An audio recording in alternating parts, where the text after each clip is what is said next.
Assalamualaikum, jumpa lagi di video selanjutnya dalam Apli Talk Show. Dan sekarang di hari kedua membahas tentang penting gak sih produk halal dan sertifikasi syariah dalam industri direct selling di Indonesia. Jawabannya ada di video ini, simak ya.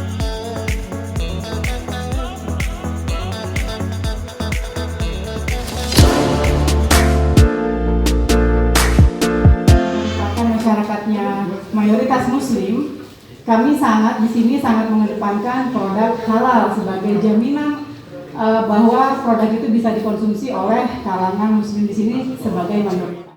Ada singgungan antara halal dan thayyibah. Dalam Quran itu orang itu kan diperintahkan untuk makan yang halal dan thayyib. Bahkan kalau kita ngaji Quran gitu, itu redaksinya itu ya ayuhan nas, wahai manusia. Tidak hanya orang beriman. Allah Tuhan perintahkan untuk siapa saja sebetulnya. Ini hanya tidak orang muslim saja atau non muslim, enggak, pokoknya yang orang mengaku manusia gitu. Itu diperintahkan kulu mimma fil ardi halalan thayyiban. Makanlah yang halal dan yang baik. Lah urusan baik itu urusannya dari Badan POM. Nah ini badan halal atau urusan halal ini urusannya ulama yang saat ini sedang proses, kata tadi kita sama-sama tahu, di BPJPH yang dulunya kan di Majelis Ulama Indonesia di AJPOL. Nah sekarang proses karena undang-undang nomor 33 tahun 2014 mengamanatkan seluruh produk yang beredar di negeri kita tercinta ini, negeri Indonesia ini, harus bersertifikat halal. Jadi mau tidak mau seluruh produk yang beredar nanti harus, selain tadi yang diurus oleh Badan POM, harus bergizi, harus sehat, juga harus halal, gitu misalnya.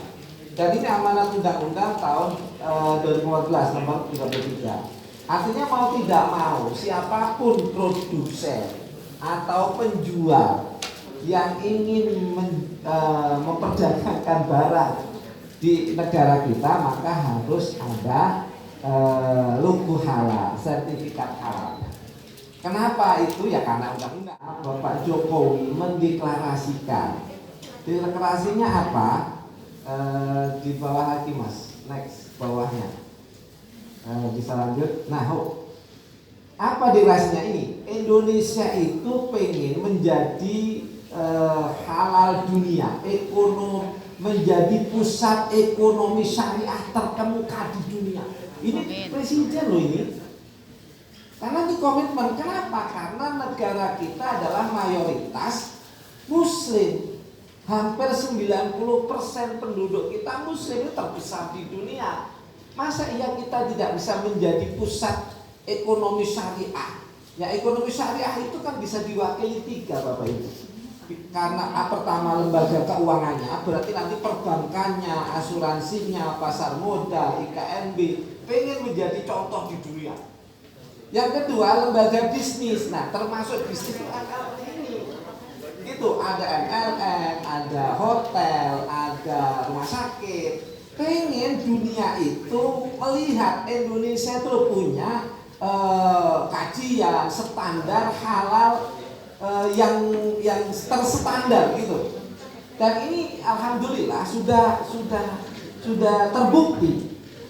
Misalnya begini, kajian-kajian akademik di kampus-kampus itu misalnya tentang MLM lah, yang kalau di Indonesia itu disebut PLBS. Penjualan langsung berjenjang syariah. Kalau diskusi di kampus-kampus, di jurnal atau disertasi, itu memang ada 2 perdebatan ulama antara yang menghalalkan dan mengharamkan. Tulisan-tulisan ulama di Timur Tengah rata-rata mengharamkan. MLM itu haram loh, MLM haram loh, gitu.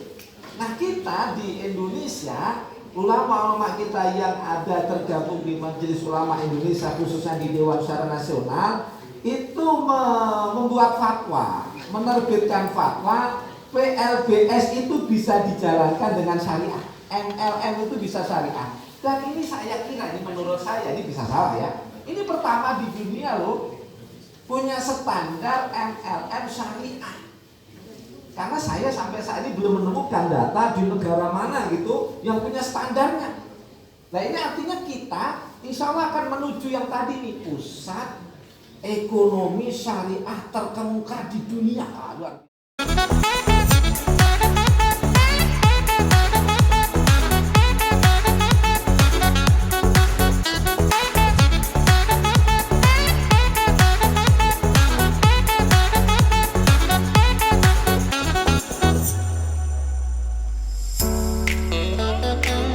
Jadi halal itu bukan hanya dari bahan pangannya saja atau bahan olahan obat dan kosmetiknya saja, tapi dari cara proses pengolahannya atau pembuatannya, teknologi yang digunakan, hingga bagaimana bisnis dalam perusahaan direct selling itu dijalankan. Apakah sudah sesuai syariah atau belum?